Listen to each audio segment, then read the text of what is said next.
So if your plan is to, change the oil on whatever piece of equipment that you want to change it on, make sure you use AMS Oil Products, JM Synthetics. That is Zaniac Jason, the number one distributor of AMS Oil Products. Thank you to Jason at JM Synthetics for being on board on the show. 616-747-0233. Thank you, Jason. While I'm at it, the Mario Flores Lakeshore team of Van Dyke Mortgage. 231-332-6505. I love when Eric Zane Show podcast sponsors engage other Eric Zane Show podcast sponsors. That happened just the other day when I don't want to say who, but somebody reached out to me and said, "Hey, how do I get a hold of Mario? I got a person who wants to do business with him." 231-332-6505. Whether it's a first-time mortgage, a refi, or you're just looking to get another mortgage because you're buying a new house, you got to get that mortgage before you get the house. This process is handled expertly by Mario and the staff. 231-332-6505. You ready? I'm ready. On your mark, get set, go!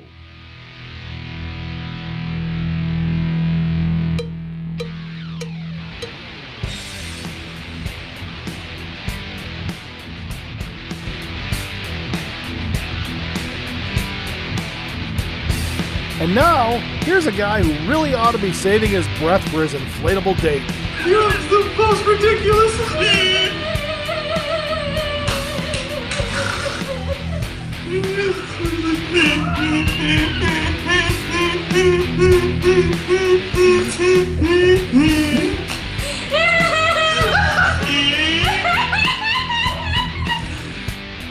It's the Eric Zane Show podcast with your host, Eric Zane. Well, thank you, Johnny. Welcome into the Eric Zane Show podcast. As you know, a daily podcast covering news, nonsense, and my personal adventures, some storytelling, maybe a little emotion.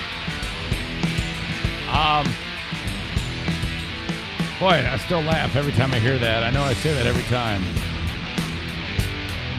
And I'm like, what do I do now? Do I do like a Zoom with Butthead Lautner? Do I have him in the studio when the dust settles on the pandemic? I don't know. I don't know. But there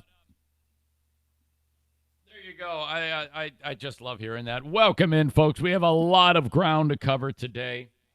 And let me just go over the laundry list of things that we need to discuss. First and foremost, the riots in Minneapolis and now around the United States. The George Floyd murder of George Floyd in the street has, oh boy, this is the big one. This is the big one. This is making Rodney King look like a friggin' pillow fight. This is just a shit show. You got a reporter from CNN arrested on camera. I forgot the dude's name. We'll hear when I play the clip. But the dude was sitting there reporting from the scene, as we've seen a million times, and then all of a sudden he's surrounded, and boom, that's it. Live on camera, he gets arrested. Talk about that.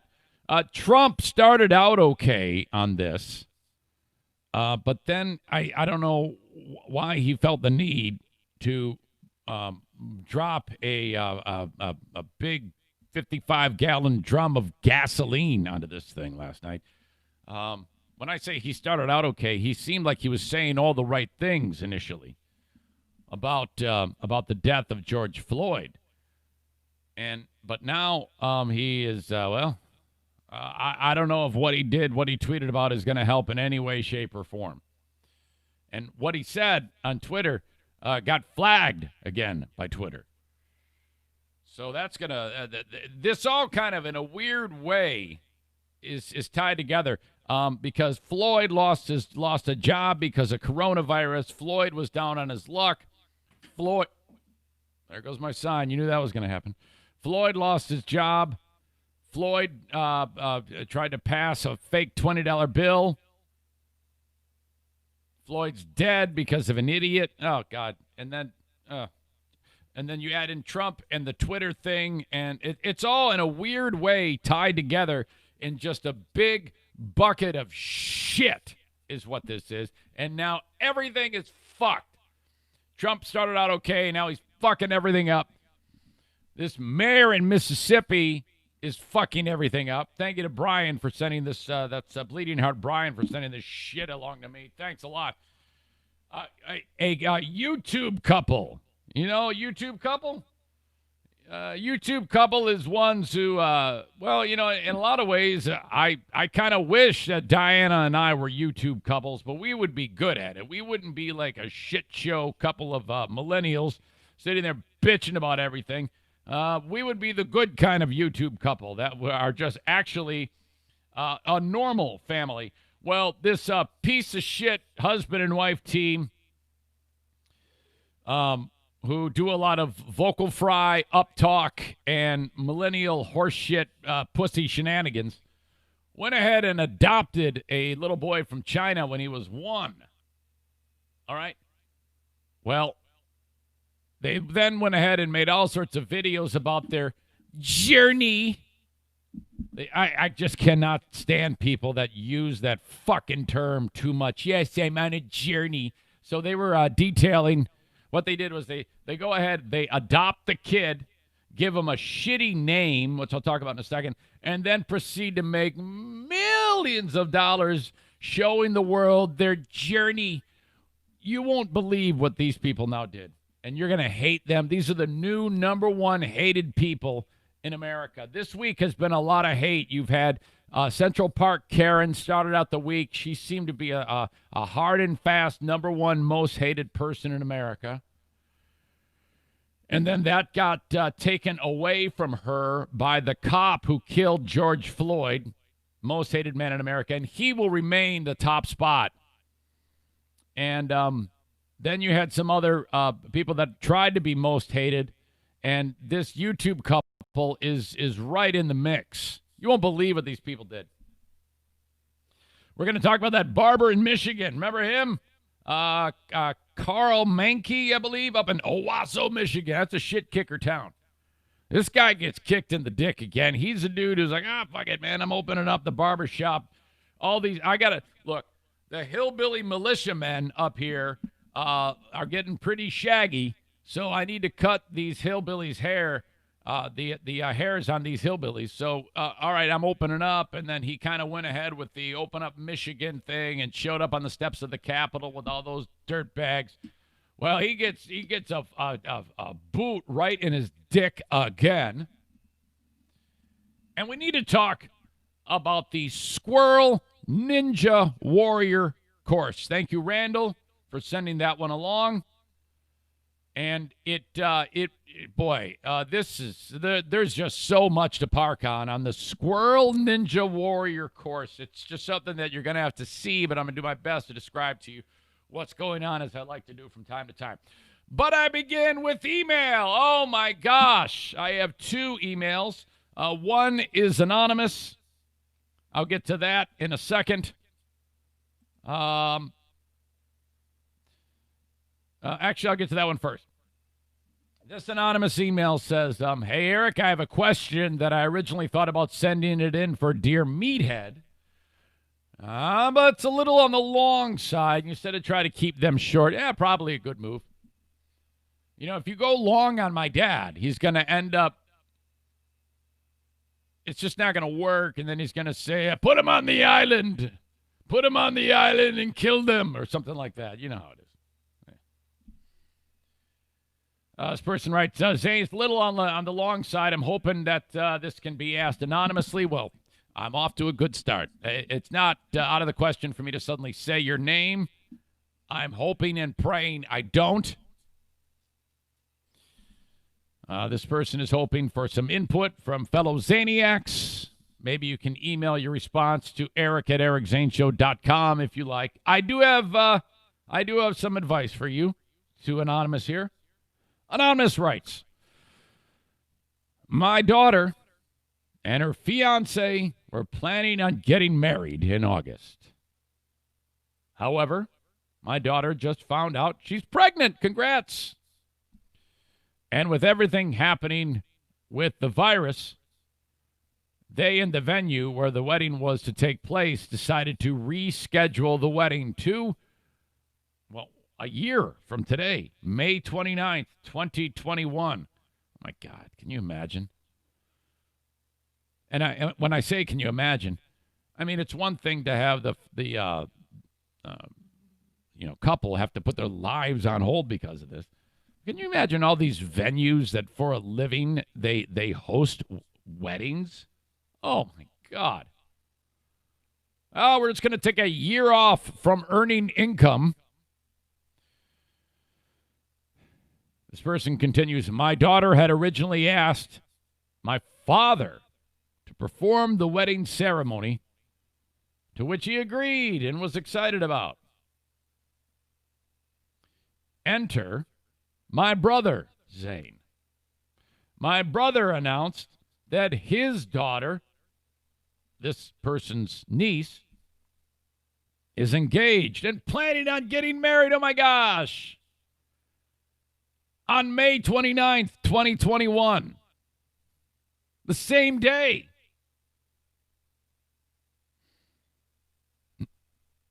That's weird.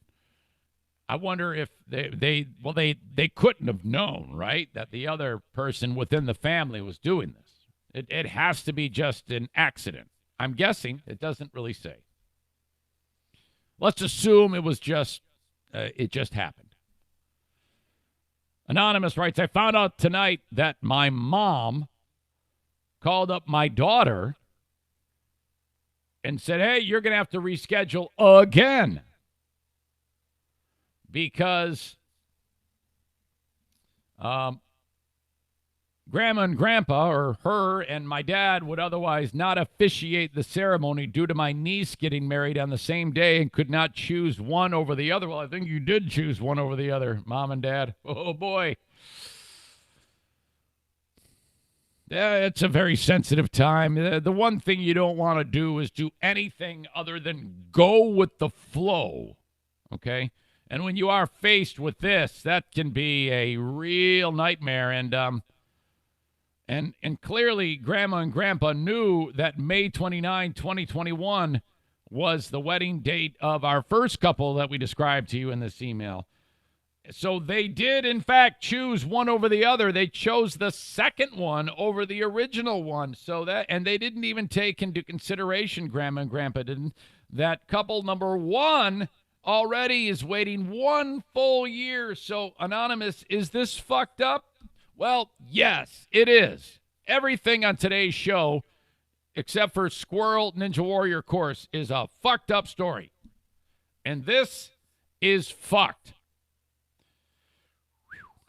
Should we be pissed that it has come down to this? Question 1. Yes, you should. Little follow-up. Should you let it show? Should you say something? I'll come back to that. Anonymous continues. It feels to me like they are already choosing my niece over my daughter. Correct. They are. By trying to force her to rearrange everything for their wedding. This will be another change. All while my niece has only picked a date. Boy, this is fucked. I have not talked to my parents about what was said yet for fear of making the matters worse. You are wise. You're thinking about it. You're wrapping your brain about it. It's a wise man. I'm hoping the audience of the podcast can offer some insight. I will post an anonymous screenshot of this exact email to my website in the news, and I will post about it on social media so that you can add comments to it, because you might not remember otherwise. But if you want to add right away to it, you can just email eric@ericzaneshow.com. That would be great. We can get some feedback from you, maybe help this person who is struggling with a shit show. Fuck. Man, part of me just wants to go off on Anonymous's mom and dad for that maneuver. I mean, I think the start of it might be because if you go down the road of saying, Mom and Dad, you know that my daughter, you're aware of that, right? Yes. Yet you are choosing. You are, in fact, choosing. Boy.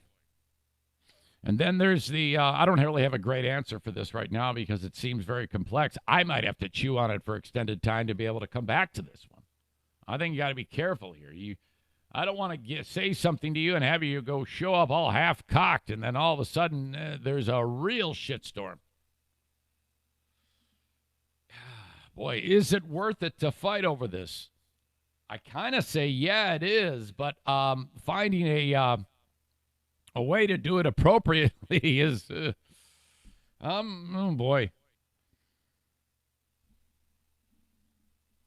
Could this involve getting the other wedding party that is involved in this? I mean, asking them what they think.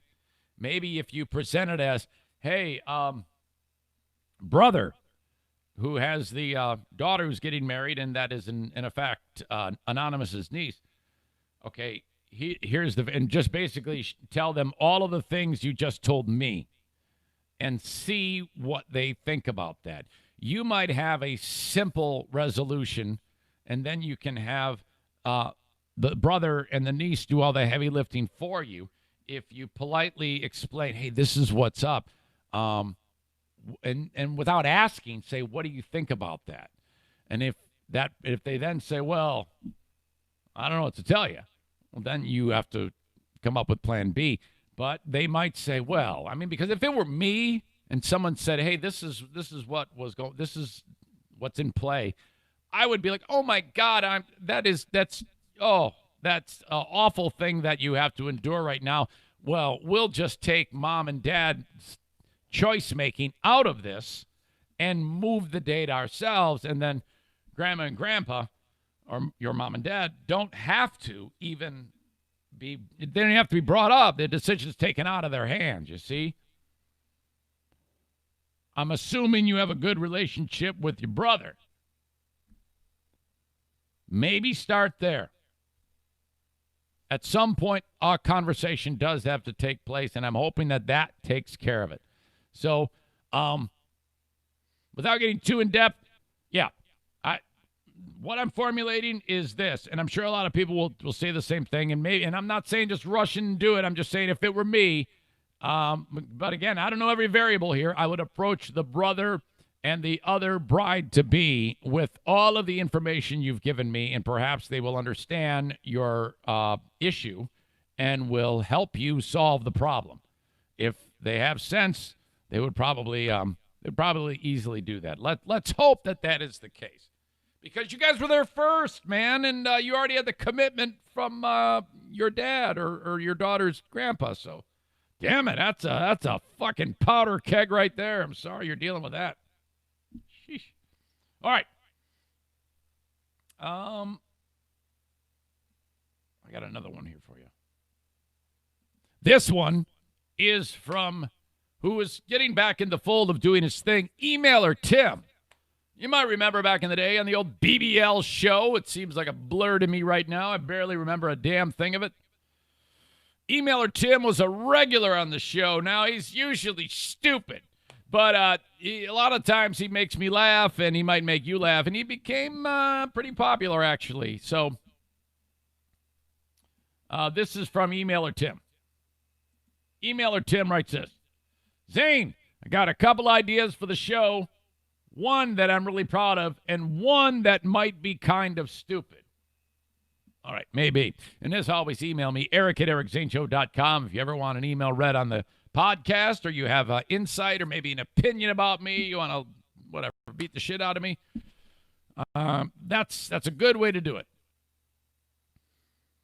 Tim writes, how would you feel about calling the Zoom meeting with your dad? With your dad, he writes weird. The Zoom meeting with your dad, that Eric Zane Show DMZ. The Eric Zane Show DMZ. Oh, I see. You can call it the Eric Zane Show DMZ, Dear Meathead Zoom. Well, it already has a name, Meathead's Virtual Meetup. And it's kind of a bad idea to switch midstream, and we've only done it once. Let me think about that. That might be a Twitter poll. Hang on. Damn it. Excuse me. Normally I like to mute the mic when I do that, but I'm feeling lazy and don't want to reach over and grab it. So it could go from Meathead's Virtual Meetup to the Eric Zane Show DMZ, Dear Meathead Zoom. Maybe. Yeah, I think you should be kind of proud of that. It's not bad. It might bum out the person who came up with Meathead's Virtual Meetup, but the Eric Zane Show DMZ is easier to say. Number 2. This is what he thinks might be kind of stupid. I'm sure it is. Well, actually, I know it is. I read it already. You should do an Eric Zane Show sign-off. And I'm like, what? You mean like, goodbye, good night? No. This has to do with the earlier week deal about the lady that signs all of Governor Whitmer's messages and makes those elaborate faces. That got me into some trouble, in fact, this week. People got pissed off at me. Oh, boy. You should do the Eric Zane Show sign-off where some of the audience members submit videos of them signing one of your podcasts or your segments. I'm confident that every single video that is submitted would be 100% genuine, and nobody would dare submit a video of them making I just smelled fart faces while doing the hokey pokey. Kindest regards, emailer Tim. Well, yeah, that's all I need now, isn't it? Fun idea. Yes, a little stupid, but you know how it is. As I continue to nosedive my followers on Twitter and Facebook on a regular basis, that would no doubt put the gas down even further. I can't even do anything on any of those platforms without anybody saying, see, you're a piece of shit. You need to die and move out of America.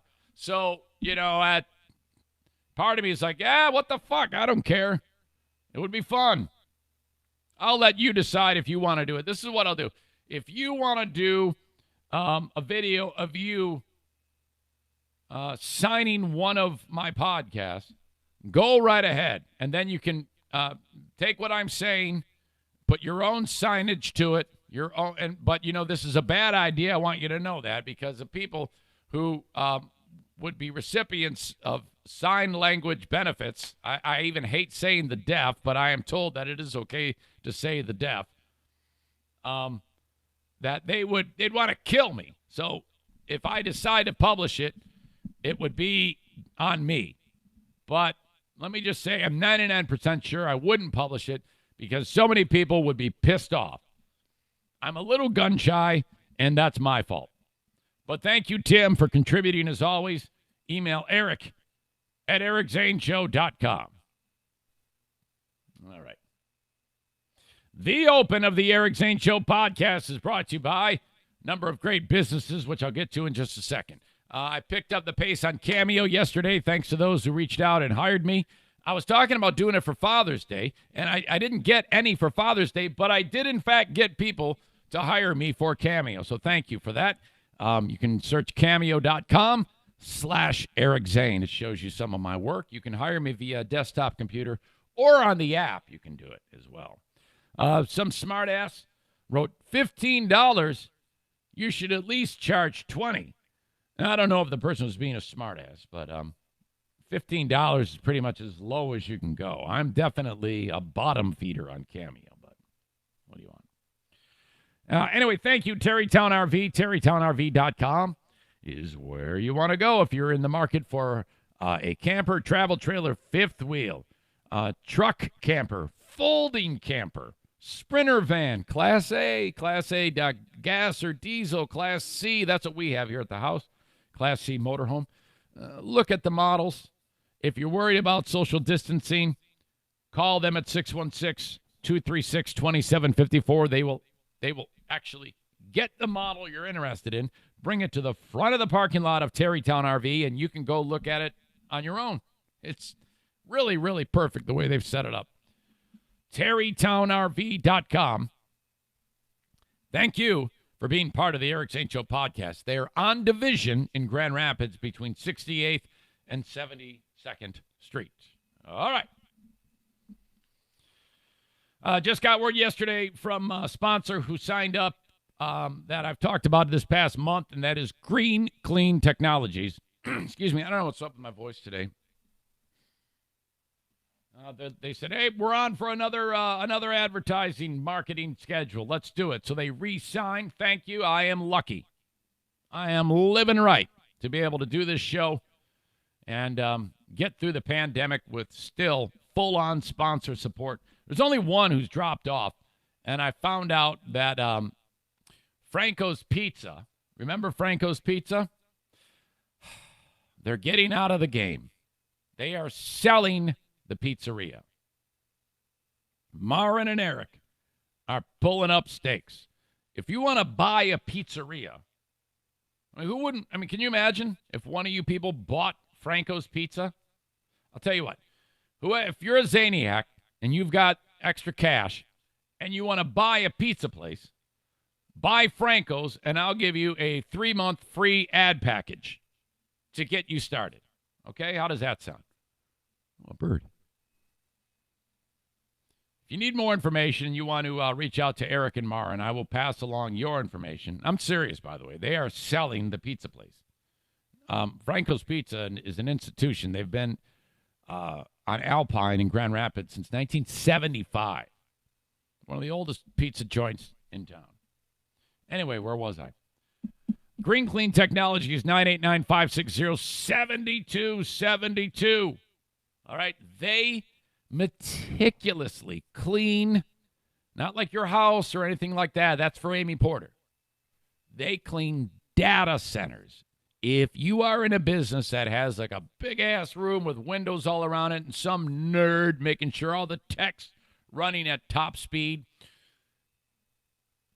you need to hire somebody out to clean that area, okay? And that's not just going through with a freaking Bissell and vacuuming the corners. There's so much more to it than that. It's actually a very intricate, interesting story. I know it sounds crazy, but it is. And what they do to keep those environments clean. Get a quote from Zaniac Will at Green Clean Technologies. Just call them, 989-560-7272. He's so busy doing this line of work that he can't get his website up and running. For God's sake, Will, what are you doing? 989-560-7272 for Green. You like the way I look. Green Clean Technologies.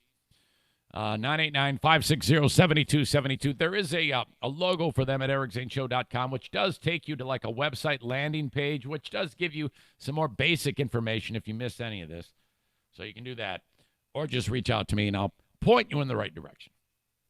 Okay, it's a little weird today because there is some really, really serious shit going on that I am bothered by to no end.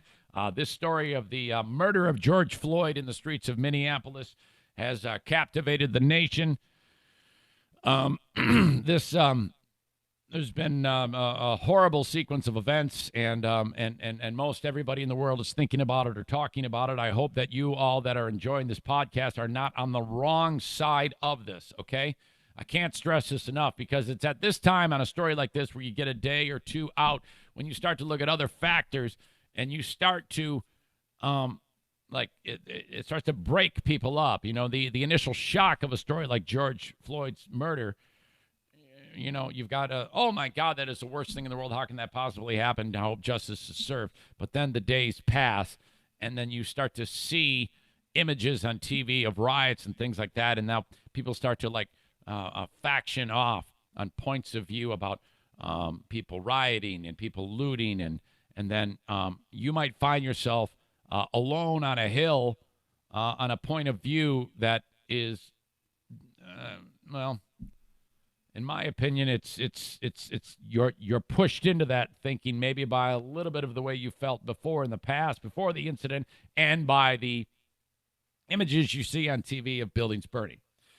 This is being replicated in other parts of the country. Chicago, New York, various gigantic cities are experiencing protests and rioting, rock throwing, injury, shootings, buildings burning, and all sorts of horrid shit.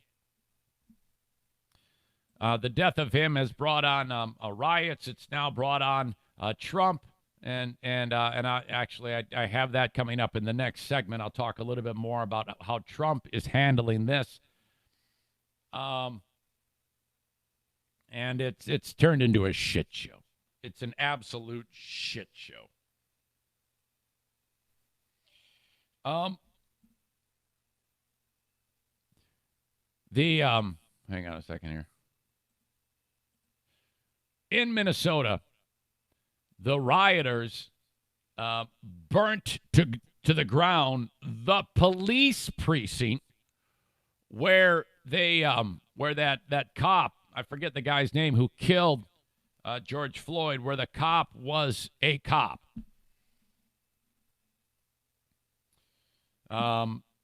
Burned to the ground in Minneapolis as protests over the death of George Floyd raged on for a third straight day. Protesters late Thursday focused their attention on the 3rd precinct, the base of the 4 who were fired after Floyd's death in their custody Monday. Now, we'll say this, the prosecutor who is in charge of putting charges out against these 4 says, yeah, we got to look at all the evidence. And I get that. I really do. But I think that's a little, that's bullshit is what that is. And I don't know why that's happened. Again, if Eric murdered his neighbor in the street and there was, cell phone footage of it, first of all, if there was no cell phone footage of it, I still would have been arrested. If there were cell phone footage of it, that would make it more clear that I needed to be arrested. So I'm not quite understanding what this dumbass is saying about we need to see more footage. You did see too much force being used against that man. You did see him breathe his last breath. You did see him go from being pleading for his life to silent and lifeless. We all watched him die. So I don't understand. And that's what these people who are rioting are pissed off about. And I know it's easy to say, well, yeah, but look at these pieces of shit. They're going in and they're robbing Target and they're yes, they are. And is that a bad thing? Is that a disgrace? Is that disgraceful behavior? Yes, it is. But sometimes in a scenario like this, these people are dying to be heard, literally dying to be heard. And maybe it's a little bit, I'm trying to be as careful about this as I can. Maybe it's the only way they can't be ignored. I mean, seriously, if a guy being murdered in the street does not get the appropriate attention, maybe this will, fucker. I'm going to burn your police precinct down. Yep, we're at war. Dude, I can totally get that. I can't get behind it, but they're enraged. Now, if you interviewed them, if somebody who's looting a fucking Target or lighting a police precinct on fire says, I don't care about George Floyd, I just wanted a new flat screen TV, yeah, that would be pretty terrible too. Does this help anything? No. But I also understand where the people who are doing it are coming from, man. If you're a person of color, you've seen this time and again. And not all of those scenarios that we've seen time and again, in my opinion, warrant arrests. I mean, some of them are people not complying. I've gone down that road many times before. This is not one of those. This is the guy is like, oh, shit, man, I got popped for trying to pass a 20 at the fucking dollar store. Oh, shit. Oh, man. And then the next thing you know, 8 minutes later, he's dead. So I just don't get it. I don't understand what has taken so long. Now, perhaps, I guess maybe we'll learn something. And I know I hear all the cooler heads, people trying to act like they have cooler heads saying, yeah, we don't know all the facts. It's like, fuck that shit, man. We've seen enough. Arrest those fuckers and then sort it out. You might have been able to keep your city from burning in all of these other American cities if this prosecutor who was on the hot seat would have just fucking arrested him. Who gives a shit if they get arrested? It doesn't mean they're guilty. Arrest their ass. Understand that there is a lot of boulders in this river that you got to navigate. Do your fucking job for the good of the public. All right, so that's what's going on right now. There's riots everywhere. And again, I remember when the shit got beaten out of Rodney King. And what went on, and the L.A. riots, and oh my God, I mean, I cannot imagine this getting any better anytime soon, okay? Because the longer you wait, the more and more pissed off these people are going to be, and I just basically go back to, they probably feel like no one's listening to them. They're very frustrated. I can't condone any type of violence or activities like that, but I understand. CNN was on the scene. Now on the CNN story, I'm not sure if it happened this morning or last night. I think it was last night as things were going on, and boy, this is crazy. It's a long bit of audio to play, and I'll link it up so you can see the whole thing. But you had a reporter from CNN. What the fuck was this guy's name? You had a whole crew. You had a cameraman. You had the reporter, and the whole crew outside of where this all was happening. CNN correspondent Omar Jimenez was standing there doing his report, and as he's doing his report, he notices that all sorts of cops are around him, and they're quiet, and you can see it, and no one's saying a word, and he's kind of like, I can tell when he was talking, he was kind of like, all right, guys, just let us know where you want us to go, and our crew will go there and get out of your way. So whatever you want, let us know. That's not what they weren't around him to like be in the shot. They're around him because they're about to arrest him, and he didn't know it. So it happened live on the air. Listen to this. Right now, give us a second, guys. We can move back to where you'd like. We can move back to where you'd like here. We are live on the air at the moment. This is the four of us. We are one team. Just put us back where you want us. We are getting out of your way, so just let us know.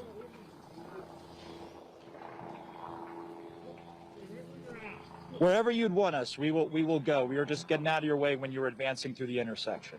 So just let us know, and we got you.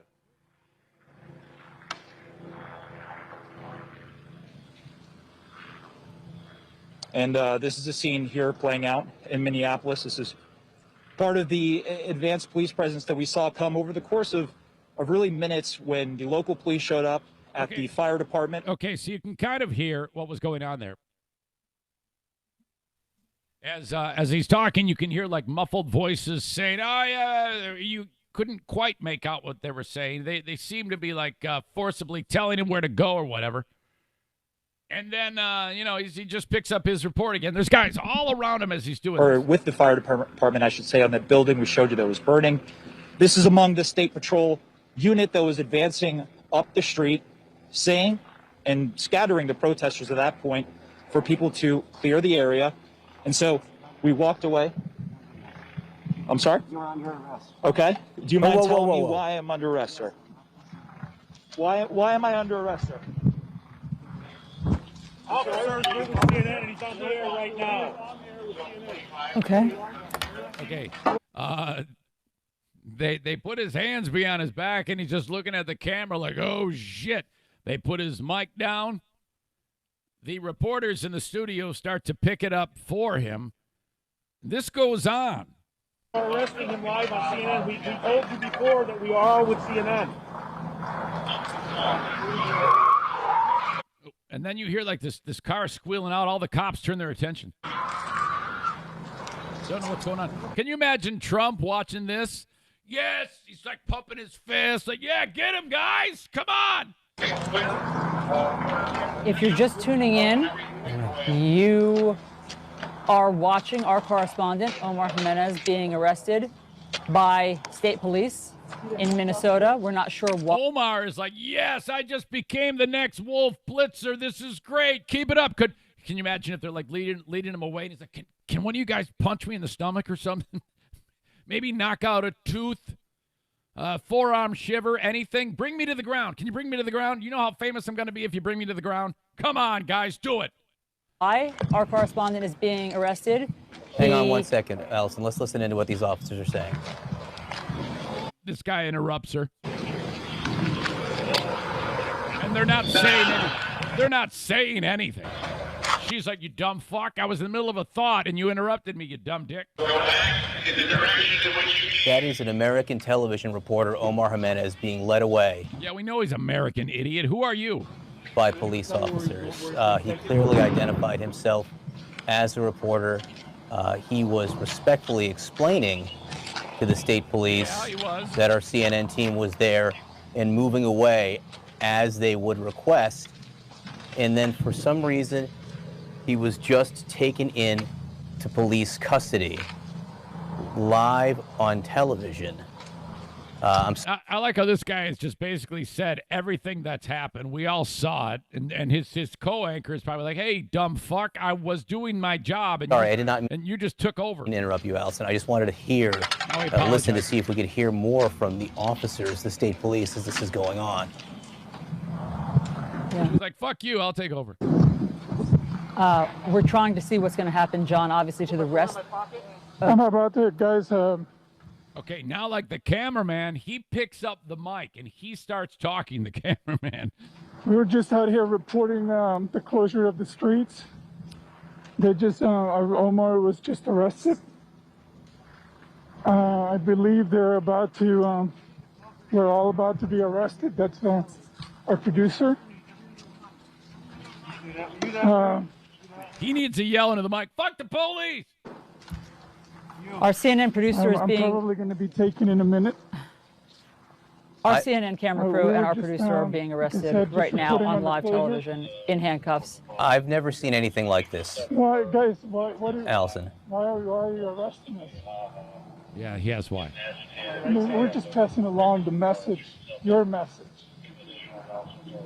I'm done. You know, we're just out here doing our job. Imagine we said because you're fake news and Donald Trump told us to do this. As well as you all. We can do that. Can you tell me what are? Are you under arrest? Okay. Just a rude person now. You are.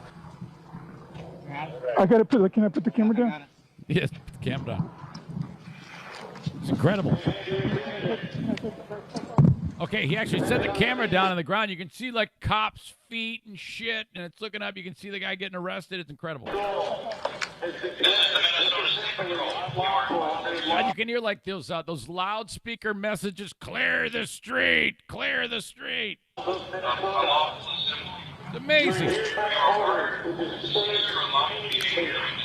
If you're just tuning in, this is our camera crew, our CNN camera crew, being arrested by the Minneapolis State Police. We believe the camera is now on the ground because our cameraman has been handcuffed.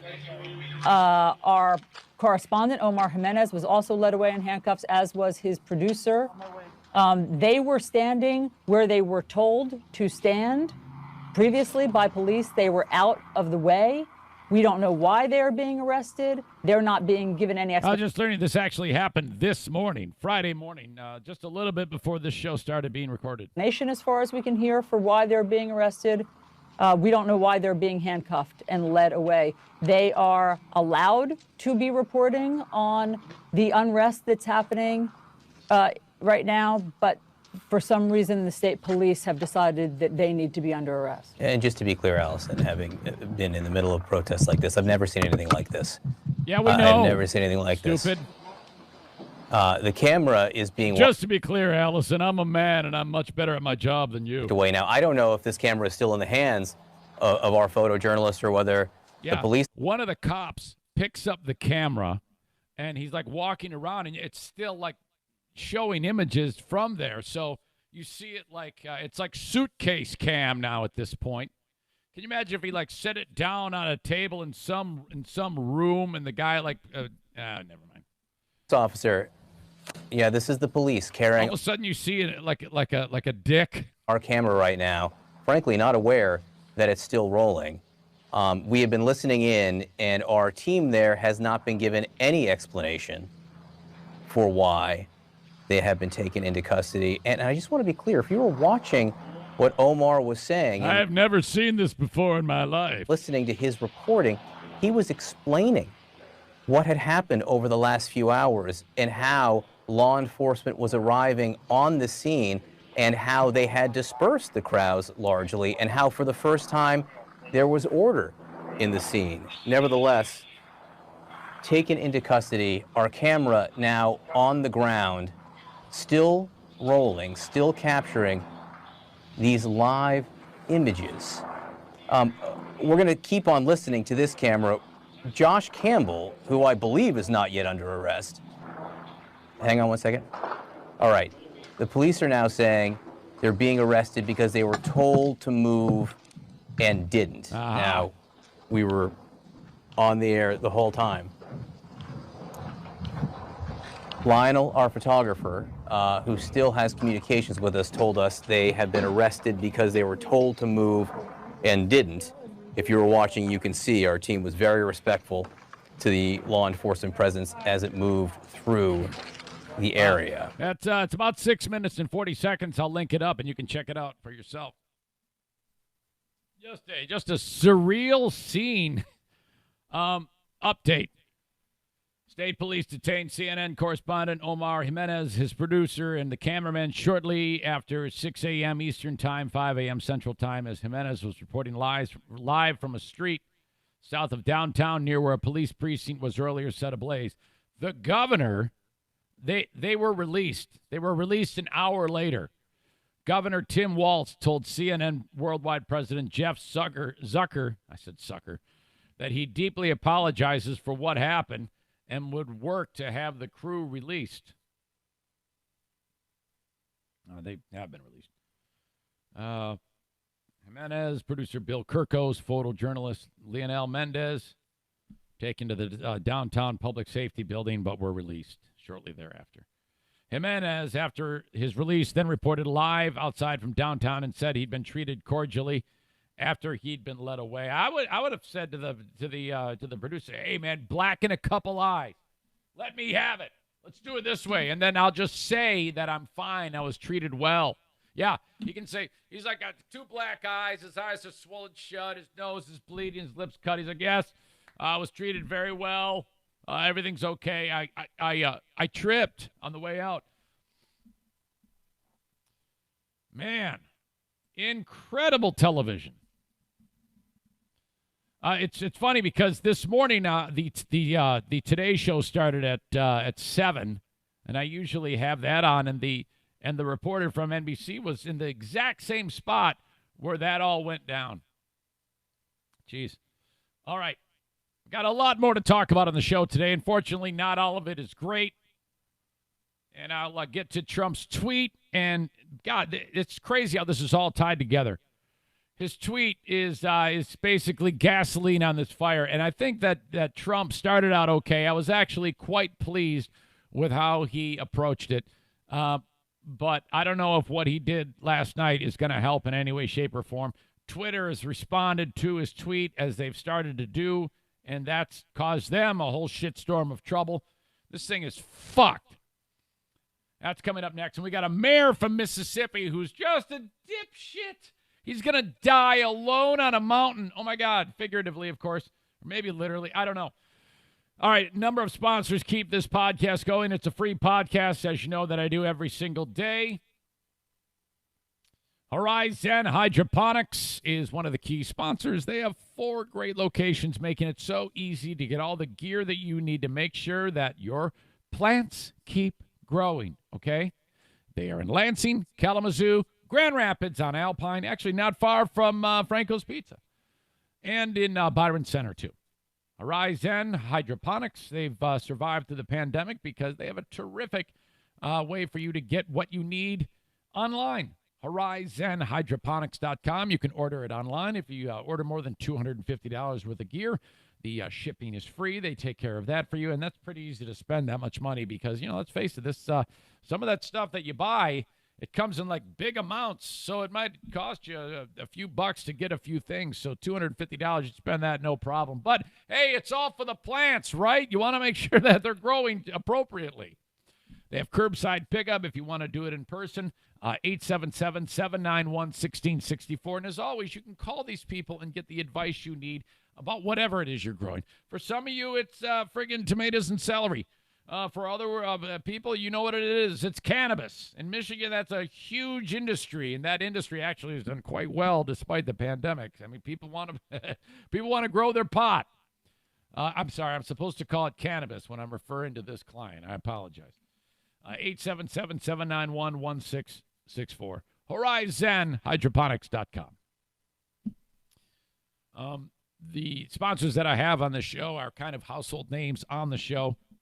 And the only way that's been able to take place is through their continued support. And I always want to highlight them as best I can and encourage you to patronize the sponsors. And mention my name if you happen to do so. Baldwin Ace Hardware is one of them. Mike and Jennifer Gilmurray have been with me for quite some time. Their store is up north in Baldwin, Michigan. If you happen to travel up there during the summer months, Memorial Day to Labor Day, that's when you do your thing. And as this state opens up, people are headed up to their getaway places, and that area wants to see you in the store. Baldwin, Michigan, Baldwin Ace Hardware. Thank you to them for being part of the show. If you do travel, please don't go to the big box store, get what you need, and then take it up there. Get it when you're up there. You're really pushing a lot of amazing tax dollars into that community, and you're keeping a lot of people at work in Baldwin, Michigan. Thank you. Last but certainly not least, the Kent County Health Department wants to remind you, say it with me now, cough into your elbow, wear your mask, stay apart from people, screw the handshakes. All right, we're getting through this. I understand we're all sick of that. I'm with you. But we were kind of thrown into this by no fault of anyone's. But it's up to us to stay healthy. And these things do work despite what you hear from dipshits who don't want to believe this stuff. Kent County Health Department wants you to stay fed, too, with the WIC program. You can. 616-632-7200. If you're struggling to make ends meet and you need food on the table, the WIC program can help. You're equipped with a debit card that you get through the health department, loaded with cash. You buy WIC-approved food at the store, milk, eggs, cheese, grains, cereals, things like that. And that's all helps, okay? And you pay for this your entire life. Use it. It's a federally funded program called WIC. Stands for Women, Infant, Children, but it means everybody. Men, women, infant, children, grandmas, grandpas, doesn't matter. 616-632-7200. All right, Trump, you fucking dumbass. I got an email from someone the other day, and actually, I kind of want to read that. I'm going to keep it anonymous. It's a little sensitive. Let's see. Where is it?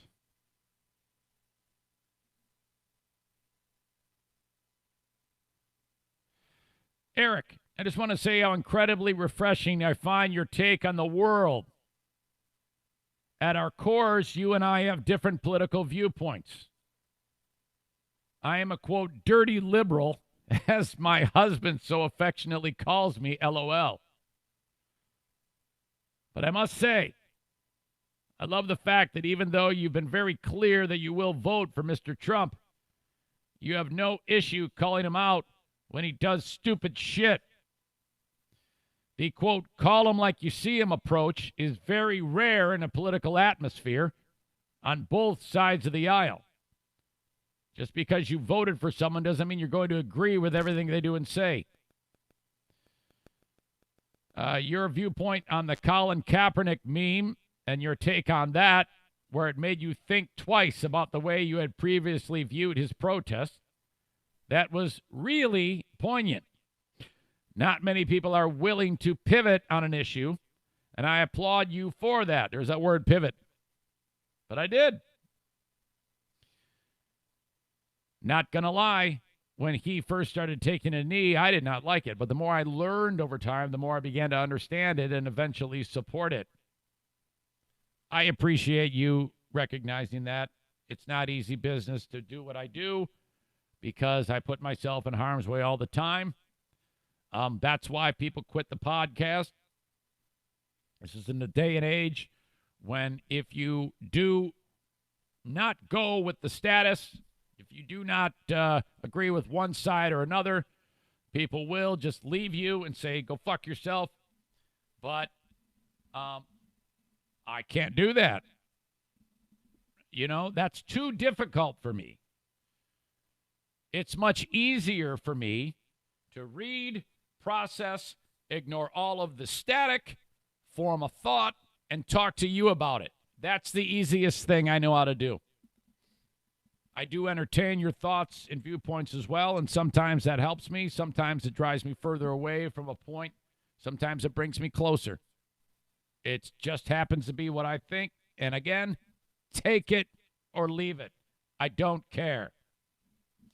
It's how I feel. That's what this is all about. If I happen to have a group of people that want to engage me on it, that's great.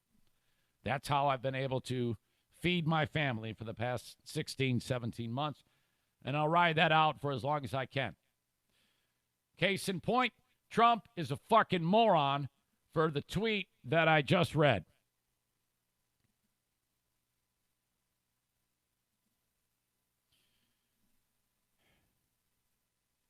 It goes without saying that the word thugs nowadays, most people realize, is a racist term. Originally, it was to describe gangsters, black gangsters in shitty parts of town who do shitty things. All right? Thugs.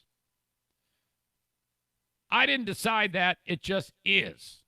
That's what people do. That's what people say. They use that term like that. It's a roundabout way to attack someone racially, and there's some gray area in there. There's some wiggle room when you use the word thug. You might not know it. You might use it and just say, what, it is? I didn't make up the rules, man. It's just the way people think right now. That's the way that's interpreted. If you use the word thug, most people know that's a racist term. You probably don't want to say that. I'm actually telling you this as a public service, that if you use that, you're going to get some eyebrows raised. Say, what the fuck are you calling me a thug for? Ask John Beilein, the basketball coach, how using the word thug is, or what that can do for you. And I honestly don't think that Beilein meant it racially, but a lot of people did. A lot of the members of the Cleveland Cavaliers were like, who the fuck are you calling a thug, motherfucker? Well, he didn't coach there anymore. You don't want to say thug. That's like a thing. Fuckface tweets, these thugs, in all caps, are dishonoring the memory of George Floyd, and I won't let that happen. This is what I mean about how the story, as it goes on for another day, you're going to see people fraction off, and there's going to be people picking sides. It's because of this. And before I get to the full Trump tweet, I was actually quite happy with the hours leading up to this tweet, where he said, I'm disgusted with the treatment of George Floyd. federally. I am engaging the FBI to look into this as quickly as possible, how we can help. And I thought, fuck yeah. All right, man. Now, I mean, here you got a great opportunity to do this. That's good. And I'm glad you spoke on it quickly, swiftly. And I'm sure that people on both sides were like, all right, I mean, maybe he's getting it. And then he tweets this. This is bullshit.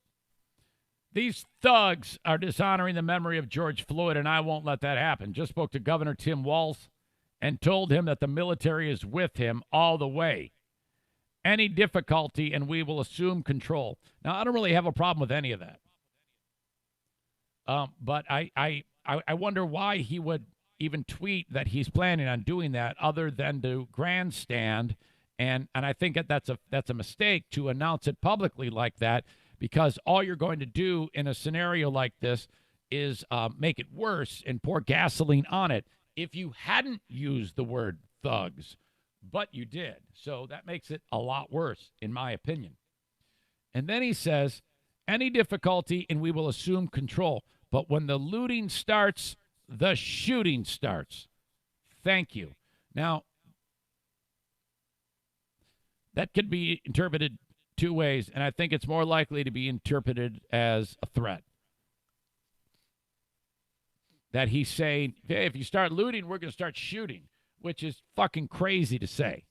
Apparently this had been said by some other, I heard it in passing, some other leader, some governor in the 60s or something like that when there was some riots going on. He said the exact same thing. When the looting starts, the shooting starts.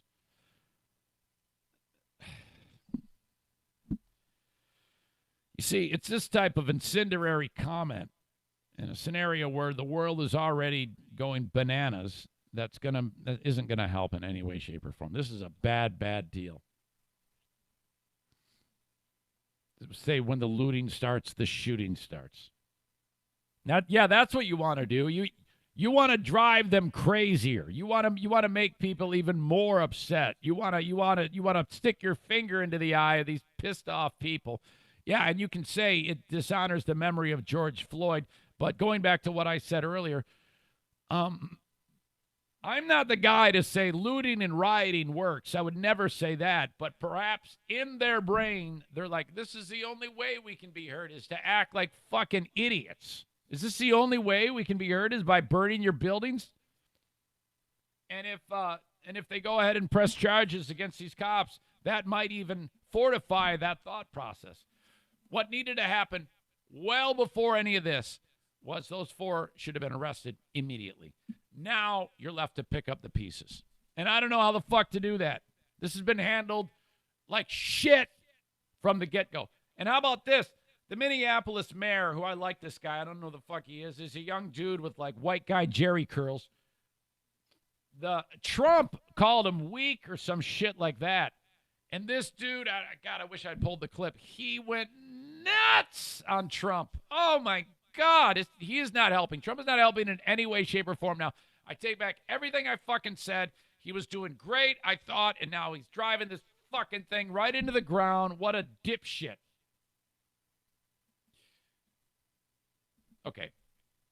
And then there's the scenario about Twitter and Trump. Before this all started to really erupt, Twitter had fact-checked his tweets, which, big fucking deal. And now he went ahead and signed an executive order. He's trying to take away protections that entities like Twitter can have. And I don't think it's going to work anyway because of the First Amendment.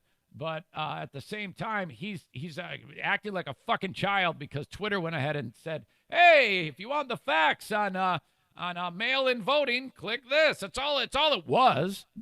And he acted like a total idiot. And now, with this latest thing, with this tweet that I was just telling about, Twitter put a warning against the tweet. Let's see. I'm kind of piecing this together as I go.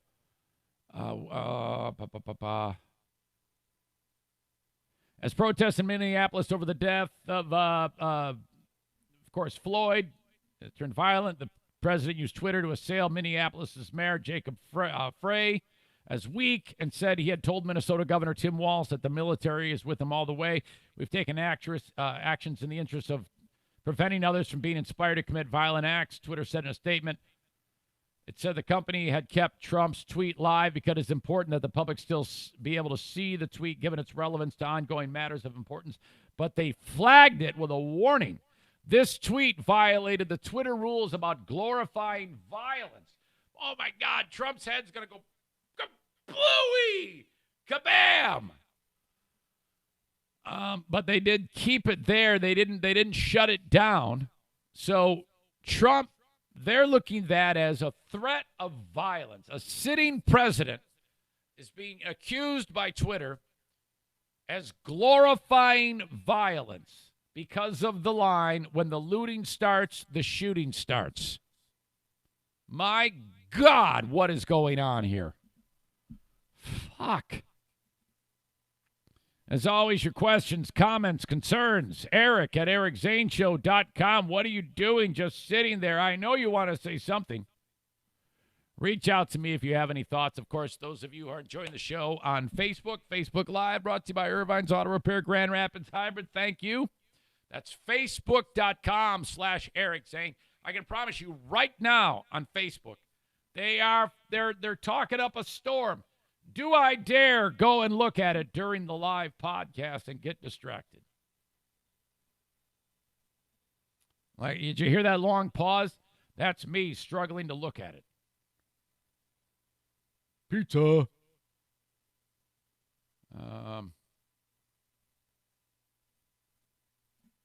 Yeah, I can't do it.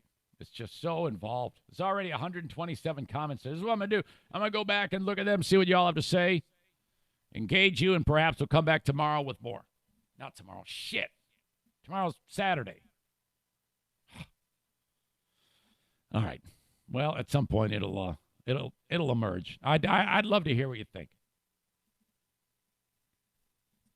All right. And then there's this asshole. This guy is going to die alone on a mountain. A mayor of some town in Mississippi is under fire over comments on George Floyd's death. 46-year-old mayor of Mississippi named Hal Marks, a community of Petal, Mississippi, P-E-T-A-L. Uh-oh. Sorry, he's not 46. This guy is made a comment about the death of George Floyd, included in his remark, hey, if you can talk, you can breathe. This area is about 90 miles southeast of Jackson, Mississippi. Waiting on the video and on the widespread criticism of officers involved, tweeting on Tuesday, why in the world would anyone choose to become a hashtag police officer in our society today?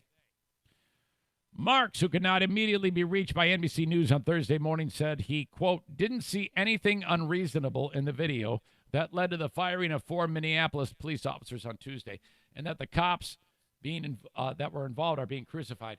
Okay, hold on a second, right here. This is the only man in America who thinks this. He's the only one. He's the and what a stupid idiot to say it. Talk about alone on a hill. Oh. Anybody who knows anything about law enforcement, these 4 have been widely condemned by every police force known to man, from little teeny tiny town to big city to the president of the United States, who I just spoke of.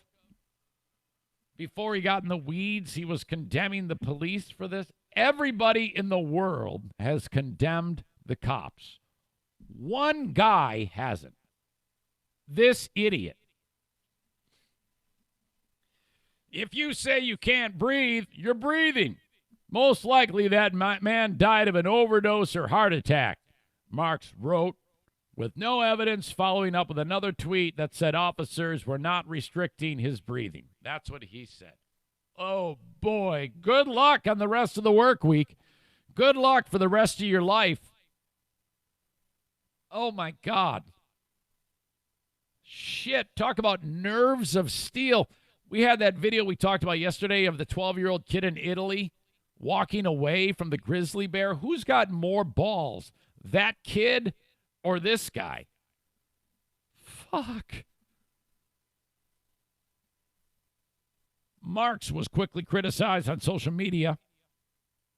Apparently there's some professional athletes that are from this part of the country. Some guy named Javon Patterson, plays for the Indianapolis Colts, said, as a former resident of Petal, this is truly disturbing to see, to know that a leader of a community feels right even posting this. Agreed, man. This is awful. Another person who plays professional sports, Anthony Alford, is an outfielder for the Toronto Blue Jays, and he graduated from the high school in that part of the country. Said, how could you watch that video and make such an idiotic comment? In response to the backlash, Marx doubled down. He said, yep, you see, tolerant progressives can't tolerate a simple statement of fact. Oh, my God. How? Which one of the audience members on Facebook is going to side with this guy? Look, let me just tell you, avoid yourself the trouble. If you're watching the show live and you're thinking, I can say this, I can see what he's saying, don't post it. Don't do it. You don't want to do it. Just let it sit in your twisted, fucked up brain. Do yourself a favor. Just don't say it. You don't want to be that guy. He already has the trophy for that guy. You don't want to be with that guy here. So just don't say it. Mark said, I think that people are so quick to judge the police before they have all the facts. Okay, I don't. You're right. I don't have all the facts, but I do have 8 minutes of facts where the knee from the cop killed the guy, and that's pretty much 99% of the fact searching I need to see. Okay. I can't say whether a crime was committed or whether they did anything right or wrong. All I'm saying is don't rush to judgment based on what you see in that video. Well, bullshit. Everybody rushes to judgment in anything, and that's part of police work. When somebody kills someone, the cop says, I'm judging you. You're arrested. That's how it works. There is judgment involved there.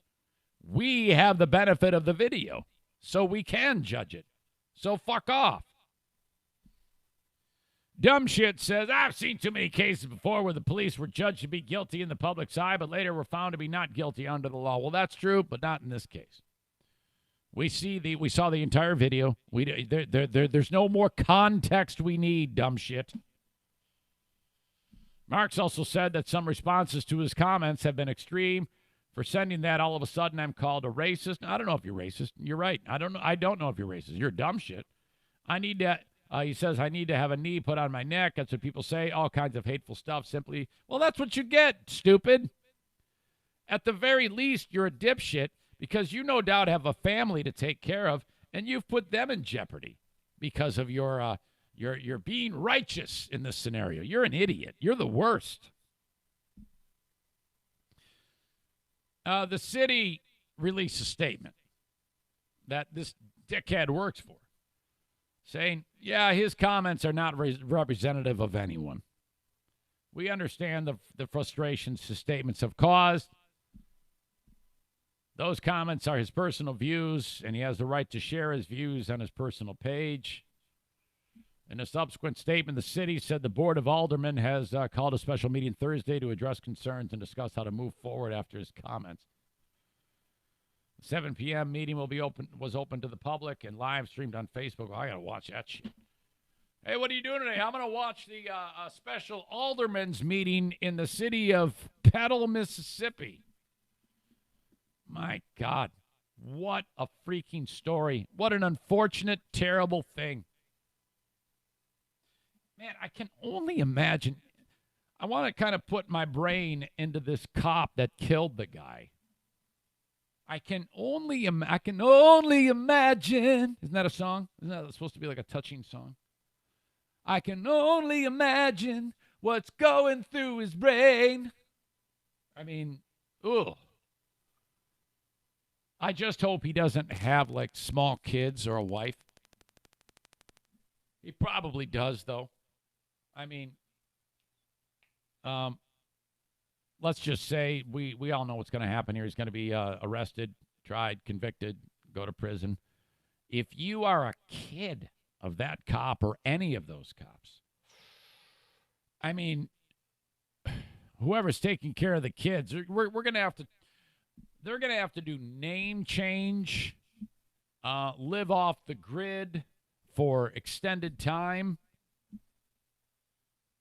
move to another part of the world where, you know, I mean, you're going to have to move to one of those parts of the world where there's just like an indigenous tribe and hope to assimilate with them, because there's no way you could outrun this. And the world is such a fucked up place. It would only do terrible things to those kids. That would be very, very, that would be so terrible. My God. All right. So there you go. That's the good, the bad, and the ugly on that. It is now behind the podcast. I'm sure it will resurface again. Please engage me with your thoughts, questions, comments, concerns. The next story involves a couple of influencers, fuckhead YouTubers, millennials, who are the worst of the worst. Again, it's been a week rich with stupidity. I don't know who is the clubhouse leader. I might have to go. It's got to be the cop, right? But had it not been for the cop, it would be just a who's who fighting for the top idiot of the week. Have you been seeing that on Stu's podcast? He's been doing like idiot of the week, and you have like some guy who like kicked a fucking chicken like a football. Oh my God. Some other asshole who likes to have sex with flip-flops. Stu does that. He posted on Twitter. It's a lot of fun. You should check out his podcast. LMNO podcast. Very fun. So I'll tell you about them coming up again. And that barber in Owasso, Michigan, he got kicked in the nuts again. We'll talk about that. As always, I have T-shirts on the for the Eric Zane Show podcast. They're available at ericzaneshow.com. I'd love you to get one, man. They're nice, high-quality tees, all sorts of different colors, lady styles, tanks. And they're $24.95. That's a pretty good rate for a T-shirt. I get $6. I get $6 per T-shirt. And I would love you to have one. I've got all sorts of different styles. If you sign up on Patreon for $10 a month, I'll buy you the T-shirt. I will buy it. Get a T-shirt. Spread the news. Spread the word about the show. Senor Martinez. He needs a theme. John, if you could do a jingle package for A&E Heating and Cooling. I know you know a lot about Mr. Martinez, Senor Martinez. Hey, I know he comes at your place and services your all of the air conditioning stuff and the heating stuff in your home. If you could whip up a crunchy guitar solo with an A&E Heating and Cooling 30-second intro to his ad, man, would that rock. That'd be so much fun. You can work in some forbidden Spanish in there. Tu madre es una puta. Joe Martinez, show you the door. He says, Tu madre es una puta. Your mother's a whore. Dun-dun-dun-dun-dun-dun. Joe Martinez, awards on the shelf. Joe Martinez. Vete a la chingada, cabrón. Go fuck yourself.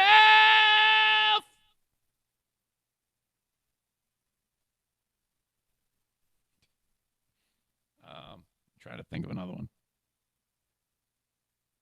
Joe Martinez, don't be a slut. Joe Martinez. Lame mi palo con tu culo. Suck my dick with your butt. That's a stretch. All right. 616-516-8579. Get your AC tuned up, man. It's normally $89. You mentioned the show. And say this to him. Tu madre es una puta. And then you get it for $79. You don't have to say his mother's a whore. All you have to do is say, hey, Eric Zane sent me. And you're going to get $10 off that. And it's really important that you get your AC tuned up before you flip it on for the year, because you got a squirrel's nest in there. And, all the wires are chewed because the squirrel got bored. And, as soon as you turn it on, the squirrel's going to get fried. And that's a bummer, but whatever. More importantly, the whole unit's cooked. You don't want that to happen. That thing needs to be clean. He sees it all the time. Mice, rodents get in there. No, no, no, no, no. 616-516-8579. You get on a schedule. You pay him one fee. Like I just wrote him one check, and that covers my AC tune-up and then my heater tune-up. And you see him twice a year, okay? Unless you see him at a Griffins game when we get back to that. A&E Heating and Cooling online at aeheatingcooling.net. And then there's the gang at Blue Frost IT, marching along on their merry way, making sure that your business's technological concerns are handled.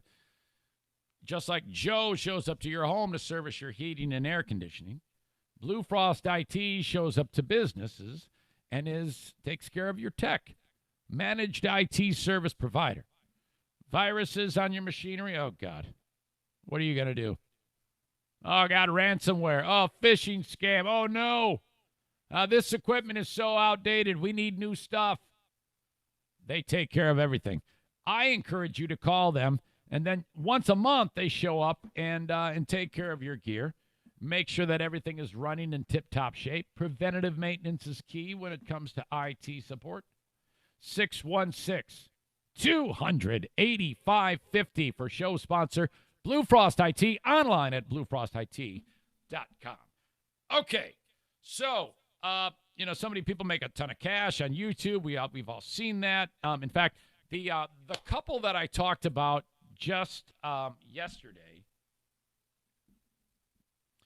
on the Patreon bonus podcast, I'm going to have an interview with them on Sunday via Zoom, okay? And before I get to the idiot couple of YouTubers, tubers, before I get to that story, actually, I wanted for the free podcast folks to know about this story because I'm going to interview them on Sunday. I reached out to them, and I was able to get a hold of the Grill family. Okay. In Waverly, Iowa, Dad Grill, Jason Grill is his name, is in his car with his 1-year-old son, Orion. They can't go into the OB where mom is getting an ultrasound for her baby because of COVID-19 concerns. So mom goes into the car. Mom goes into the OB, gets the ultrasound done. Dad is sitting there with the kid, and mom walks into the car, gets into the car, and she's recording Dad. And they're going to find out the gender. And so mom hands him the folder that has the baby's ultrasound on it with the gender, okay? And that's what he thinks, all the information he's going to find out. But he finds out a hell of a lot more information. And listen to this. His reaction is spectacular. And I'm going to be interviewing via Zoom mom, dad, and this little buddy on Sunday. And I'll put it on Facebook Live for you. And I'll record it, and you can see it at your leisure. But get this. This is a great YouTube couple. And then I'll give you an example of a shitty YouTube couple. Because they posted this on YouTube. They opened up their account right after this happened for the world to see it, and it's been viewed like hundreds of thousands of times because of this hilarious reaction of this dad. It went really well. Good. Cried a lot? Yeah, I cried a lot. Smile. You guys are cute. You ready to see? Young couple. Yeah. Just starting their lives out. Pictures of your little brother or sister? Are you ready? Yeah. All right. Here we go. Ready? Baby A. Are you fucking kidding me? Are you kidding me? Just wait. No. Baby B? 2 babies. 2. No. 4? What? 3. Holy shit! Oh my god! They're having triplets. Oh no! I love this so much. Oh no! Oh fuck! Yes! Oh shit! Oh shit! Interesting. Oh Why shit! a lot of crying. Oh shit! Here's all three of them. No. No. No. What the fuck? Oh my God. Orion, you have three babies. Get the fuck out of here.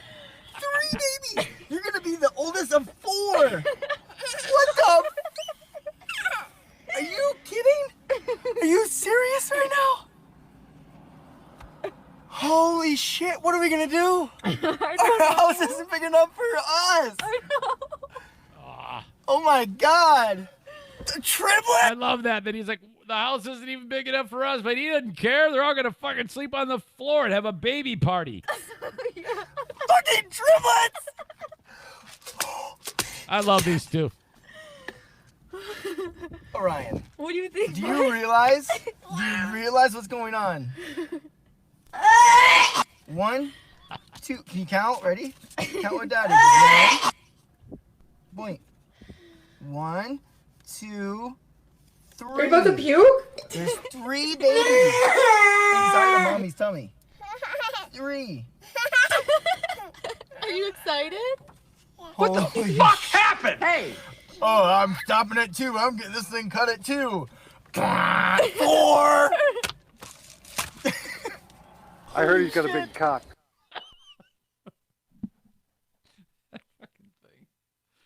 Oh my God! Yeah, that was good. I needed that. I've been like ranting and raving for the first hour of this damn thing.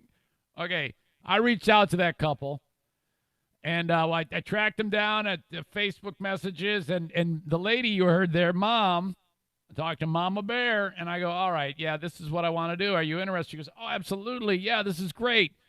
So I go, can we put it on Zoom?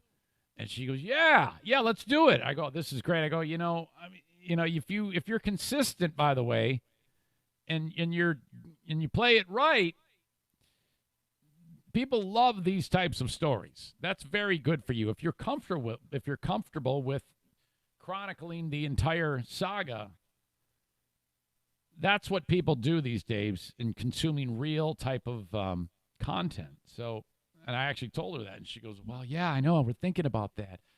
Hopefully it doesn't get away from them like with the next couple that I'm about to tell you about. But I think that the way this happened, this organic nature, is different than this other asshole couple that I'm about to tell you about, because these people have this amazing video that you just heard about, and then they're like, the world has to see this. And that very genuine reaction from that dad, I'm all about this. I just love that.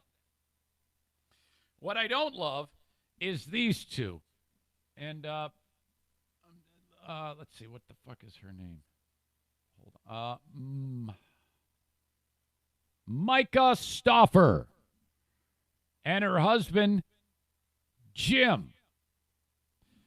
A few years ago, these two thought it would be a good idea to become YouTube vloggers. And what they were going to do was adopt a kid from China who's like a year old and do this exact thing. Be charming, at least at first, be sweet, and show the world what it's like doing this foreign adoption and raising the kid. Because of what I just talked to you about, there's a lot of interest in things like that. Well, 700,000 people got on board with them. Now, just so you know, that is an income. That's a lot of money. If you have that many people watching your video, you put a video on, and YouTube throws the commercials onto it themselves. On $1, the person who made the content gets a pretty fair amount of that, and then YouTube gets the rest, and that's how the world turns. So these people have become very, very wealthy in this whole scenario. I don't fault anybody for that. Some of them are real. Some of the videos you see from vloggers are corny as shit, but whatever. People like what they like. I don't care. So they had been documenting the entire process of adopting the kid that they named Huxley. A theme of the videos was Huxley's development. Micah Stauffer posted about learning that Huxley had autism, actually autism spectrum disorder, and them doing things like, the nuances of it and going down the road of what's known as ABA therapy, which is kind of like the standard in this type of realm when you're trying to help the child. And it can be very, very tough, from what I understand. I know a lot of audience members who their children, that's a way of life. But then as time passed, some of the people on the video blog were like, hey, where's Huxley? We're getting an update on Huxley. You know, when are we going to hear from him? Like, oh, yeah, I don't know. Huxley's in the other room. He's getting therapy. Yeah, I don't know. They posted less and less about the kid. Writing that, we've been having a couple of hard days. Quote, we have lots of hard days, lots of them. Micah Stauffer, the lady, said on February 16th, I wish autism and adoption trauma had a manual to direct you through it all. How'd you like to be Huxley years down the road, knowing that your adoptive mother referred to it as adoption trauma? Let's be perfectly honest here. Adopting a child is probably can be both rewarding and trying at times, but at no point do I think it would be appropriate to refer to that as trauma.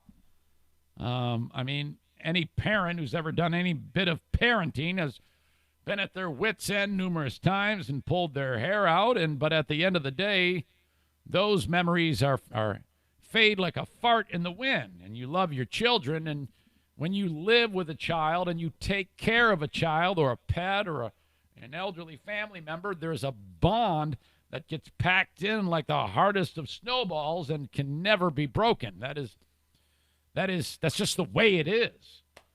And to think anything else other than that, it makes a lot of people scratch their head like, that just doesn't compute with me.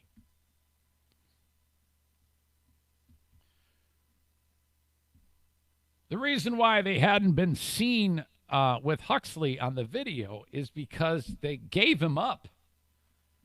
They surrendered him. The kid's 4 now. The kid knows who his mom and dad is. And they said, we're giving up because it's hard. We don't want him anymore. Take this kid from us. It's hard. Holy fuck. What? Let us hope and pray this YouTube career is over after this. Oh, my God. Followers began to wonder about Huxley until they released the video titled, An Update on Our Family This Week. In the video, Bitch said the last few months were, quote, the hardest thing I could have ever imagined. In fact, let's listen to this up-talking, vocal fry whore act sad.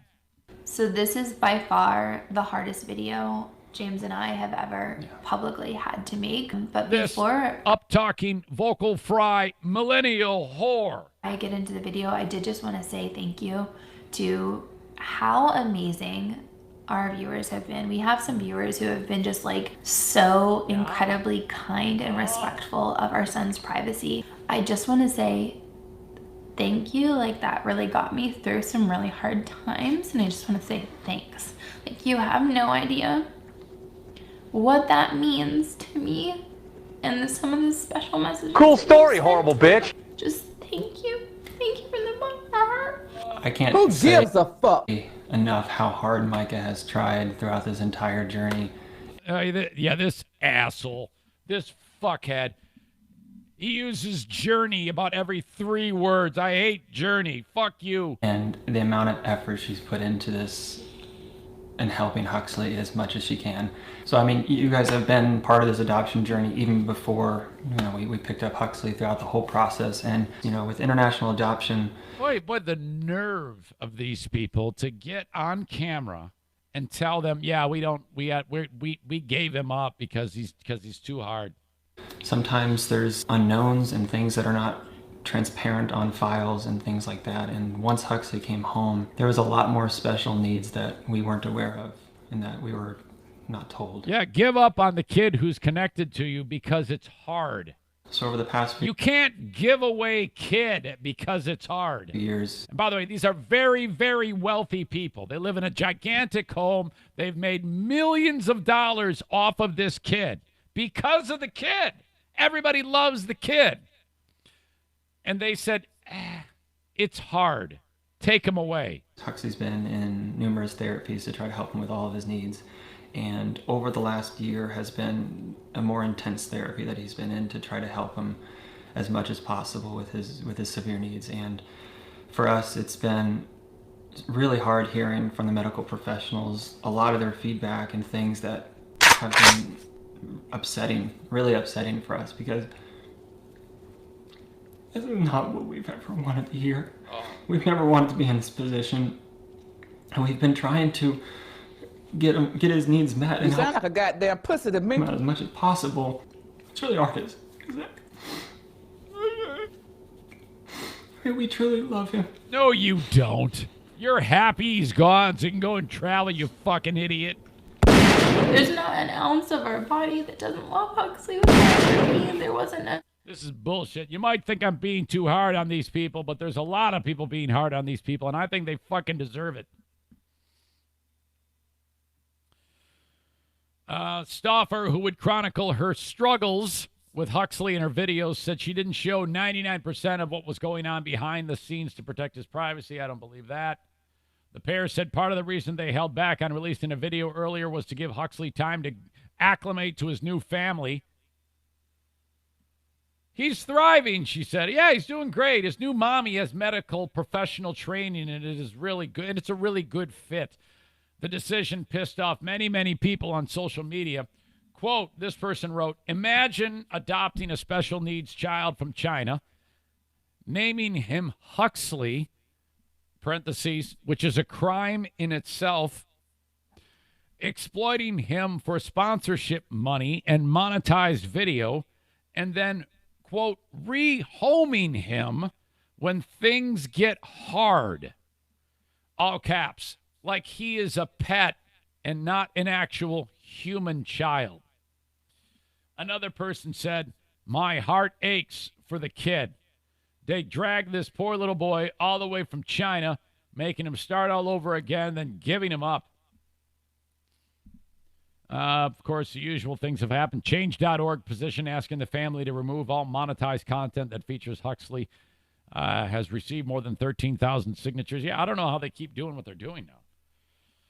He's done enough for the Stauffers. He bought them a McMansion, multiple vacations a year, etc. What did he get in exchange? He gets rehomed as if he were a freaking puppy. The spokesperson for the family declined to comment on the record. Oh, boy. See what I mean? A lot of assholes in the news this week. You got, okay, cop who killed Floyd is number one. But then there's a race for second. You've got the Stauffers. You've got Central Park Karen. You've got Mississippi Mayor.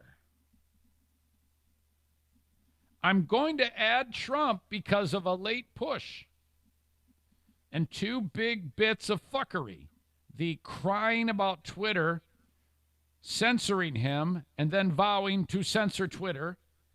And the thugs / looters shooters crack. Stauffers, Central Park Karen, Mississippi Mayor, and Trump.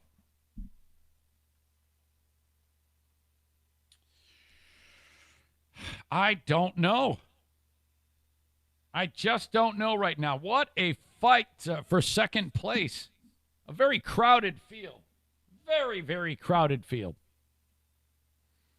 Man. All right, I'll link up that story. You can see it for yourself. As always, I want your comments, your questions, your concerns. Let's see here.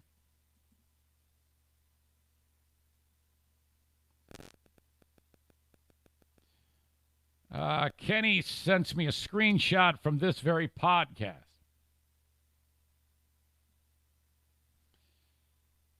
One person writes, my motto, you ain't seen fucked yet, but it's coming. Must be referring to the forbidden Spanish we played. Kenny replies, oh, you mean anal? Cheenan responds, and there's my insight. Kenny says, couldn't resist. Sorry. Of course he's going to go down that road. Of course that's going to happen. I also got this from Brian in Jersey. He's trying to add some insight on the 4 cops in Minnesota. Eric, I agree with some of what you're saying. These 4 cops should have been arrested immediately based solely on the video alone. The people who are looting and burning buildings down need to be arrested. Well, that's a lot of arresting you'd be doing, and you got to understand. You could make it worse right now. That's why this is so dangerous. The rioters are fighting injustice with injustice. Correct. But sometimes, as I alluded to on the podcast, maybe, and I'm not saying for sure, maybe they think this is how they get heard, acting like fucking crazy people. If all the other means are exhausted, what would you do? Nobody wins in that scenario, especially the business owners who are paying the price with their dreams being ruined. I agree with you. But I imagine some of those people are like, fuck it.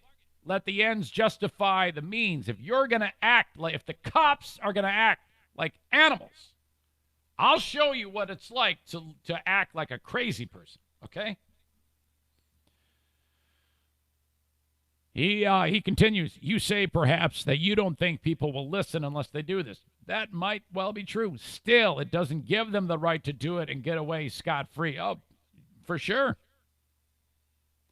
Should they be shot? No. Should they be approached by police and the National Guard and told to stop? Absolutely, dude. You got to understand. You're talking about hundreds of people. It's not going to walk up to one guy and say, hey, you need to knock it off there. It would result in the battle of the bastards. Have you ever seen Game of Thrones? That's what you're dealing with here.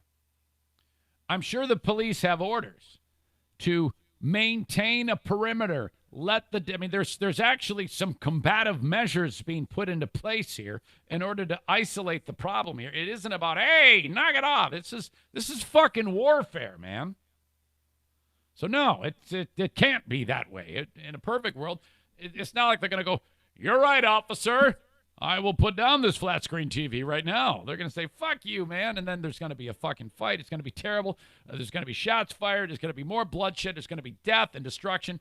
This is not good. I'm not saying let them run rampant, but there's got to be a better way than that. Brian says if they do not proceed with non-lethal means of stopping them, once they stop, proper justice will be served, and the true thugs who murdered, oh boy. Yes, the true thugs who murdered this poor man will be put behind bars forever. So we kind of agree on some things. I appreciate your input, Brian. That's why I like you to email the show, so we can have that in-the-moment type of dialogue. Thank you. Okay. Got to talk about that barber up north who's getting kicked in the dick once again. This guy. Fuck. You know, and I think he's going to be okay because he's kind of like become the barber of choice for the stupid. And that's a good thing. So I think ultimately he's gonna end up becoming like a millionaire many times over.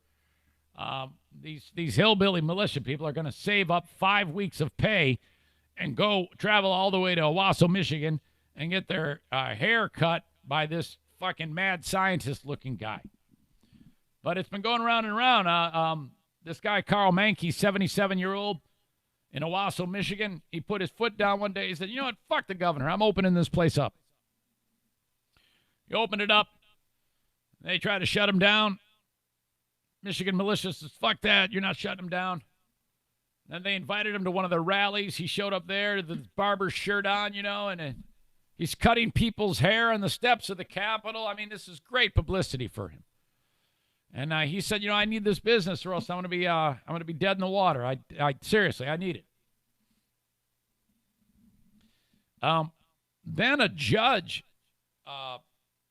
lifted the restrictions, okay, and said, no, he can open up. And that oh boy, yeah, that did not set well with the Attorney General for Michigan. Her name is Dana Nessel, and you got the gruesome twosome there with Nessel and Whitmer. It's gotten quite ugly. I say that because it has gotten gruesome. The Michigan Appeals Court overturned a decision by the county judge where Owasso is. It's known as Shiawassee County. And said, ordered him to sign an injunction sought by state regulators. Carl Mankey said he's not backing down. He told the AP that he got the news while cutting someone's hair, and he doesn't intend to comply with it. I couldn't care less, he said by phone from his shop in Owasso, about 70 miles northwest of Detroit. If they want to put me in jail, put me in jail. I will be governed. Fair governing, but not ruled. This is a policy state action. Whitmer has kept barbershops and hair salons closed for weeks, citing a high risk of virus transmission. Oh, boy. Mankey's attorney said he would appeal the Michigan Supreme Court. I wonder if Carl's there right now. Do you think? Do we dare? Carl Mankey Barbershop. What is it called? It's got to be called like Carl's, right? Carl Mankey's Barber and Beauty. Says it opens soon. Every time I see a story about Mankey, it's always like while he's in the middle of cutting someone's hair. So the goal in mind would be to have him actually pick up. Now, I've got about a 30% effectiveness when I do this. There's been a few times it's actually worked. I would say the odds are stacked against me that this is actually going to work.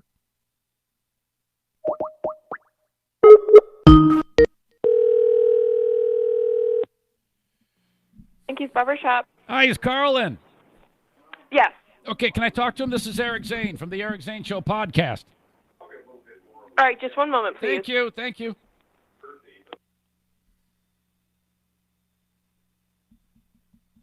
So we're live, and it worked. Remember when I was saying it's not going to work?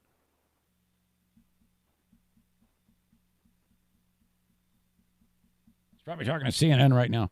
We're going to hear directly from Carl Mankey, from Carl Mankey's Barber and Beauty.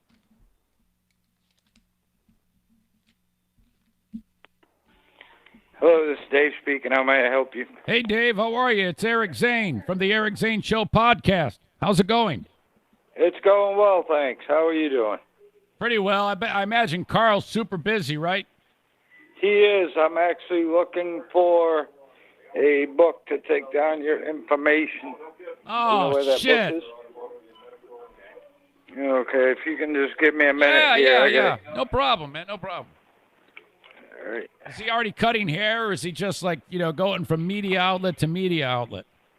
Oh, yeah, he's cutting hair right now. He is really. He's got something going on. Yep. All right. Yeah. I'm ready when you are, Dave. All right, my friend. Okay. We are just about ready. Okay. Okay, and you said this was who? Eric Zane? Yes, sir. Zane. And I'm actually live right now, but so I don't want to give out my number, but I can just call back and work it out. But I guess while I got you, can I ask you a couple of questions? Sure.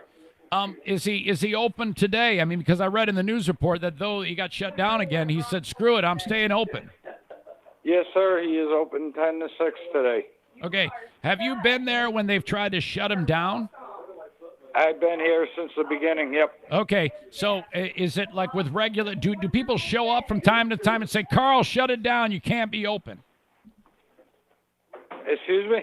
Has anybody tried to shut him down, like, in the last day or so? No, no one's come in to try anything like that. Now, have the Michigan militia been in there? No, sir. Really? Yep. Okay. All right, so Carl is cutting hair right now. I can't actually get him on the phone, but if I try back, I can possibly get Carl on. That's correct. All right. I wish you luck. Thank you. Thank you, Dave. All right, right, buddy. thank you. Yep. All right, bye. There you go. Mankey says, fuck it, I am staying open, and that is the end of it. So not a lot of info there. I apologize. But still, it was good to actually get him on the phone. Eric at ericzaneshow.com. I've got more podcasting to do. I need to tell you about the Squirrel Ninja Warrior course. And the guy behind it is absolutely brilliant. It's just fantastic. In fact, Randall sent this. He goes, Zane, you're always talking about how you're loving the wildlife videos, like chunk, don't eat no junk. Kenny, I haven't gotten the shirt. I don't know what's up. I'm needing the shirt. What's going on with the shirt? You promised me. You sent me the sticker. Thank you. And I'm supposed to get a shirt that says chunk, don't eat junk on it. More on the Squirrel Ninja Warrior course in just a second. I'll have a video for you to look at on that. TC Paintball online at tcpaintball.com, 616-249-8227. 616-249-8227. They are waiting. They're in a holding pattern to open up. I'm waiting for Rick to go all Carl Mankey on this thing and say, fuck it, let's play some paintball. Okay? He's got an outdoor course. He's just a playing field, I should say, just itching to get after it. If you do paintball with me on the paintball wars that we do, buy it in advance. You're going to help Rick keep his family fed. Okay? You can get $100 worth of paintball for $90 at tcpaintballgr.com. I said tcpaintball.com. That is true, but you can also get there by tcpaintballgr.com. Thank you for supporting TC Paintball. Last but certainly not least, how about it? Irvine's Auto Repair, Grand Rapids Hybrid.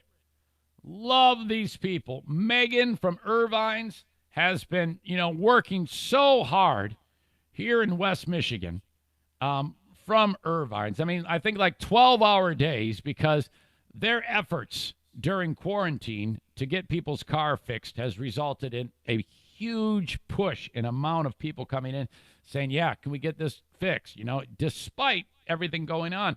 So she's been working like 12-hour days every day at Irvine's. So well done, Megan. 616-202-5538. That is their number at Irvine's.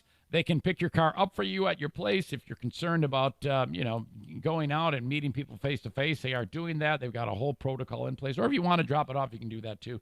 They service domestic, Asian, Audi, Mini, BMW, Mercedes, all of those cars. They service them. And, of course, hybrids with Grand Rapids Hybrid. That's a specialized skill set there. Not everybody can repair a hybrid. They can at Irvine's Auto Repair, Grand Rapids Hybrid.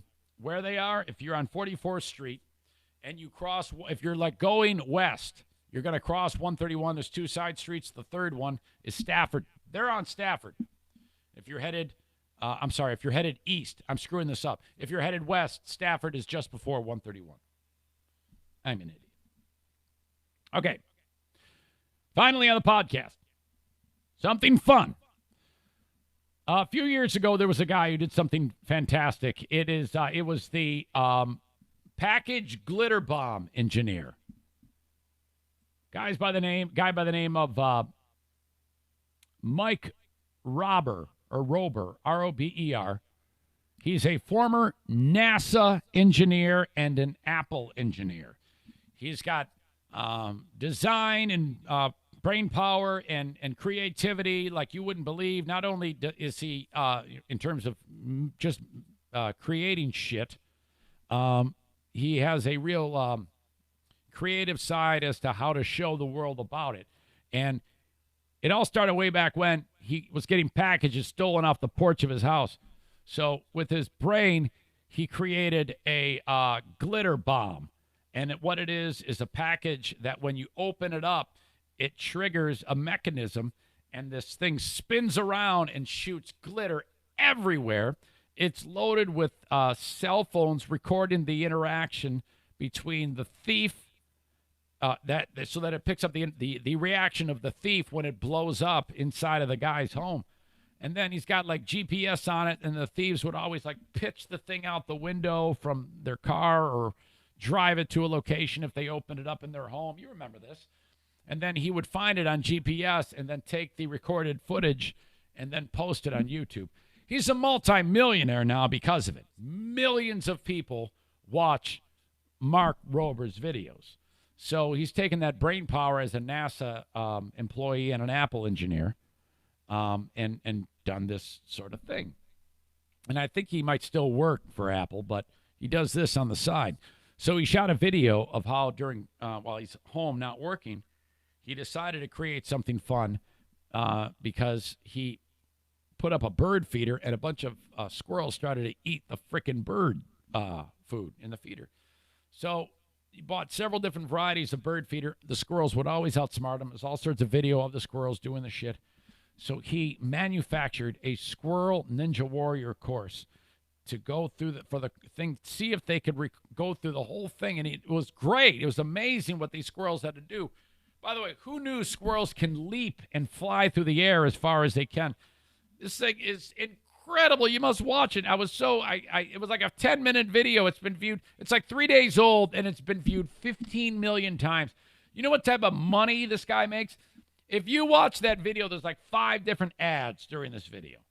I mean, we're talking serious coin on this one video alone. And it's so pristinely done, so perfectly done. I'm not going to play you a bit of it because it's all you have to see it. And as soon as you start watching it, get ready to book about 10 minutes of time to watch a whole damn thing because you're not going to want to look away. Seeing squirrels go through like the tightrope ladder walk, and there's a spinning things like on the show Wipeout, and the squirrel has to go through that, and they fucking figure it out. The squirrels actually did it. Awesome, awesome, awesome. Everybody's talking about this thing. You must see. Hey, everybody's talking about squirrel obstacle course. Squirrel ninja obstacle course. You must see it. And squirrels are pretty damn cute. Pains in the ass. Pretty damn cute. Don't look now, but this show is over.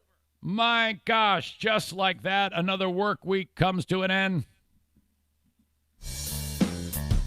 Gonna leave it right there. I appreciate you being part of the podcast. There's a couple of housekeeping things I would like you to do. On Facebook, facebook.com/Eric Zane fan page. Follow me there. Like the page. I need you to like the page. On Twitter, Blue Frost IT Twitter handle @Eric Zane Show. Follow me on Twitter. You get updates on the show, things going on.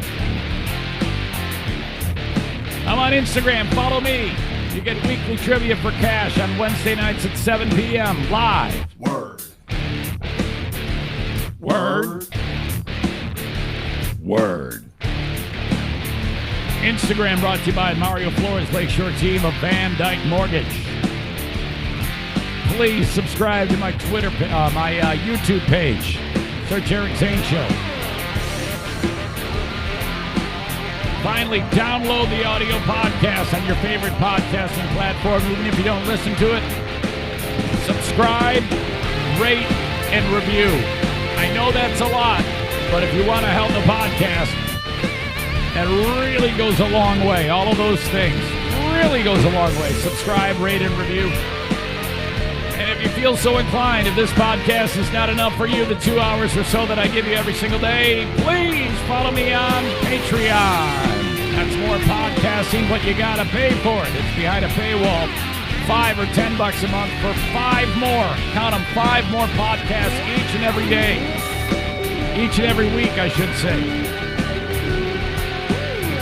Okay, that's it. Have a great weekend. SpaceX tomorrow morning. Wow! See ya, folks. Have a great one. Bye-bye.